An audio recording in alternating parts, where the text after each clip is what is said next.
Today we will be talking about the Watcher. In June 2014, a family in Westfield, New Jersey moved into their dream home, 5 bedrooms, a wraparound porch, and the kind of house people spend their whole life saving for. 3 days later, after they moved in, a letter arrived, no return address. It wasn't a welcome card, it was a warning. The Borders family had just paid over $1 million for their new home at 657 Boulevard.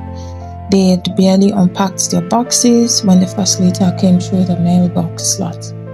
It read like something written by someone who had been watching the house for years, for generations. The writer called themselves, the Watcher. The first letter asked, "Do you know the history of this house? Do you know what lies within the walls of 657 Boulevard?"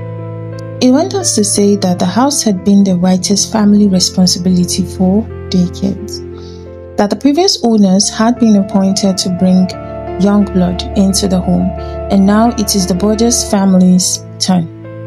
The letters kept coming week after week. The Watchers knew their names, knew their children's names, knew which bedroom belonged to which child, referring to them directly. One letter asked, "Will the young blood play in the basement?"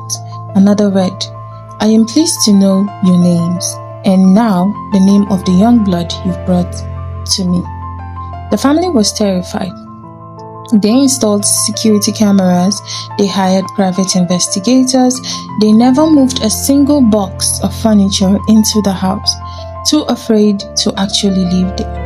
Police got involved, a handwriting expert analyzed the letters, DNA pulled from the envelope blue, neighbors were questioned, former owners were questioned, nothing, no matches, no suspect, no arrest. The letter referenced details about the house layout.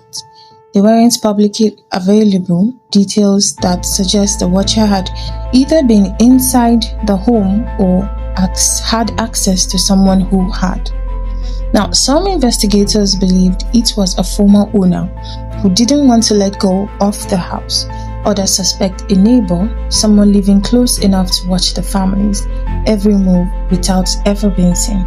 A few even floated that the unsettling idea that the Watcher wasn't a person at all, but a family tradition passed down like the latest claim. Borders family never moved in. They tried to sell the house, but buyers backed out once they learned about the letters. Eventually, they sued the former owner for failing to disclose the Watcher's existence before the sale. After years of legal battle, the house was finally sold in 2019. At a steep loss, the new owners renovated it completely, hoping to erase its reputation. But to this day, no one has ever been charged. No one knows who the Watcher really is, and the letter simply stopped. As mysteriously as they began. Maybe the Watcher got what they wanted. Maybe they are still out there, choosing the next house, the next family, the next young blood.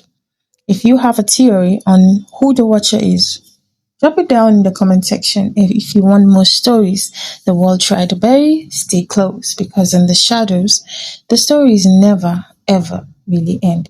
And you see, behind every whisper is a scream. So until next time, bye bye.